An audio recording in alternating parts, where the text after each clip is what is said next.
Alright, what's up YouTube? Today we're actually going to do a review of the PBTails controller. I think it says PBTails choke. Not 100% sure on how to pronounce that, but it's a cool controller that I ended up finding on Amazon, just kind of searching around. I think I typed in retro gaming controllers and this ended up popping up, and then just after seeing it and just noticing the form factor and the shape, I was like, yo, I had to get one. So it's meant for Android, PC, Switch, and Steam. Sorry to Xbox and PlayStation users. You can get this controller between $36 and $59, just depending on which color you get. They come in multiple different colors, but I ended up going with the classic NES version, mainly because like it was the one that was on sale at the time. Not gonna lie to you. Plus, I was working on a different project, and it just kind of matched it. All right, so just kind of getting into the controller.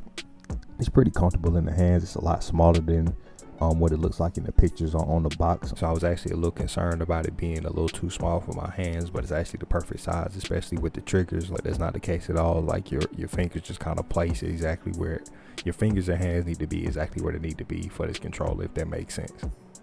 Here's my mouse. It's a mini mouse. It's what I use for pretty much when I'm working on my laptop, and as you can see, it's a little bit bigger than that, but it's super thin.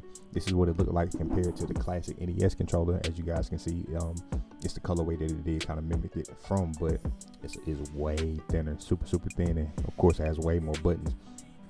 But as you can see, it just feels right in the hand. Like if you're used to holding like the classic NES controller, you see how your fingers just kind of wrap around. It does the same thing for this one. This is what it looked like compared to a Super Nintendo controller. Again, way thinner.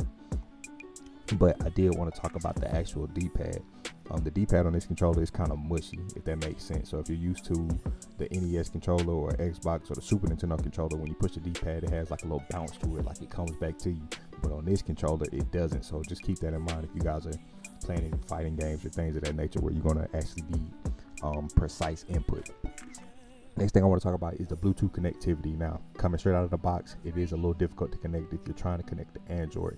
Just go ahead and tell you how to do it right now. What you want to do is you want to hit the sync button and X at the same time. Once it pops up as Xbox Wireless Game Pass, then you're good to go for Android. Getting into some of the gameplay, here's Mario Kart Double Dash.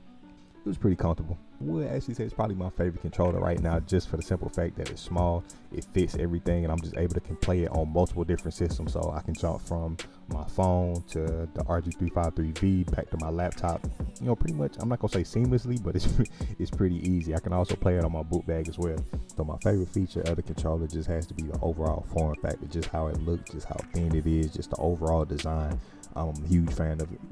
Another feature that I like about this controller is just the fact that you're able to get up to 16 hours per charge.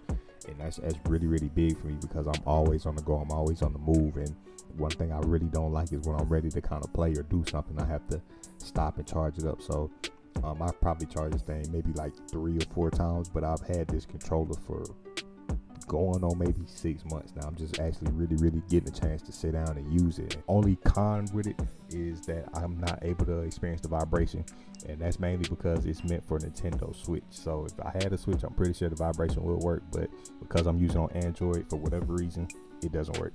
All right, so overall, I would give this controller an 8.5 out of 10. The reason it's not a 10 out of 10 for me, mainly because I don't have that rumble feature. I need my vibration, but I like the size, I like the form factor. I love the fact that it's compatible with just all of my devices, and it's just different from everything else that's out in the market right now. So if you guys like this video, be sure to like, subscribe, leave a thumbs up, all that good stuff, and I'll see you guys next time.